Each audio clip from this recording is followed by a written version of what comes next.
Chicken curry.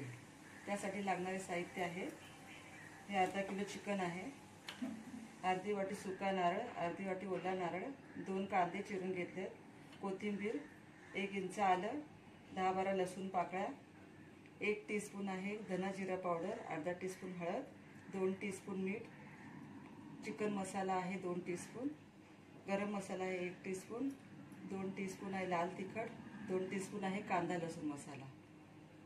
तर मी गॅसवरती कढई तापत ठेवलेली आहे, 1 टेबलस्पून तेल घातले, तो कांदा परतून घ्यायचा आहे।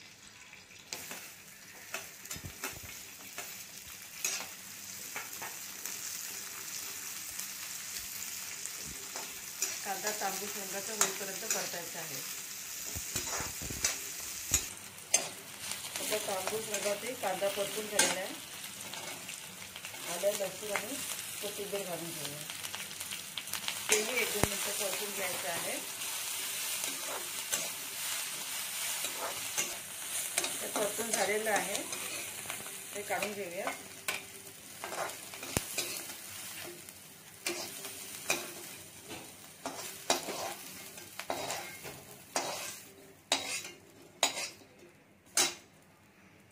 ओला नारळ घ्यायचा आहे परतून,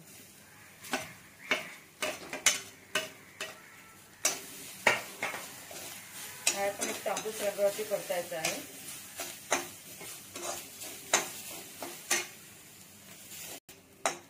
ओलं खोबरं तांबूस रंगावरती परतून झालंय, सुकं खोबरं घालून तेही तांबूस रंगावरती परतून घ्यायचं आहे।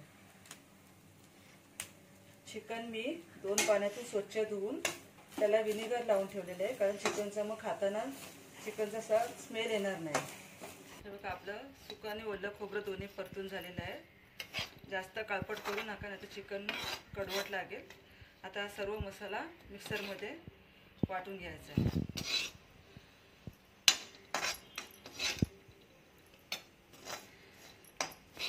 बघा गॅसवरती पातेलं तापत ठेवलेलं आहे, आपलं पातेलं तापलेलं आहे, 3 टेबलस्पून ऑइल घालायचे। ऑइल जरा जास्तच घाला, त्यामुळे मटणाला तरी चांगली येईल।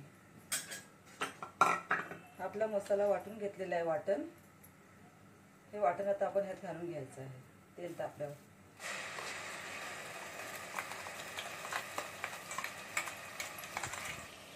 हे जे सर्व सुके मसाले घेतलेले आहेत तेही आपण घालायचे आहेत।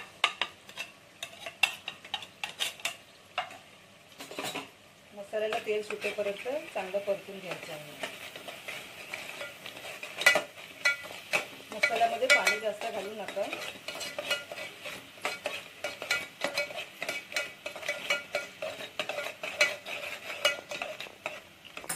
बघा आपला मसाला चांगला परतून झालेला आहे, तेलही सुटलेलं आहे। आता आपण चिकन घालून घेऊया।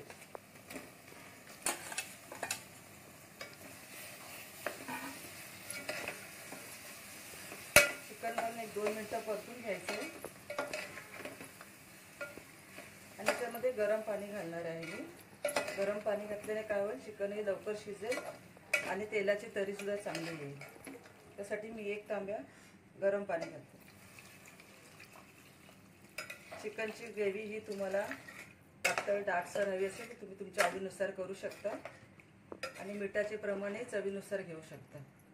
तर आपली ग्रेव्ही तयार आहे, आता हिला मी 15 मिनिटं शिजायला ठेवणार आहे। तर आपले चिकन शिजलेलं आहे, तुम्ही बघू शकता तेलाची तरी किती छान आली।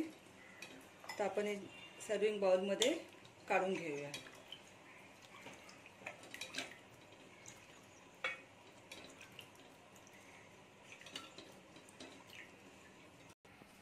आपली चिकनची ग्रेव्ही तयार आहे, आपण त्यात कोथिंबीर घालूया वरून। तुम्हाला जर माझ्या रेसिपी आवडत असतील तर माझ्या चॅनलला सबस्क्राईब करा, शेजारी बेल आयकॉनवरती क्लिक करा, म्हणजे जेव्हाही मी नवीन रेसिपीज अपलोड करेन त्याची नोटिफिकेशन तुम्हाला मिळेल। धन्यवाद।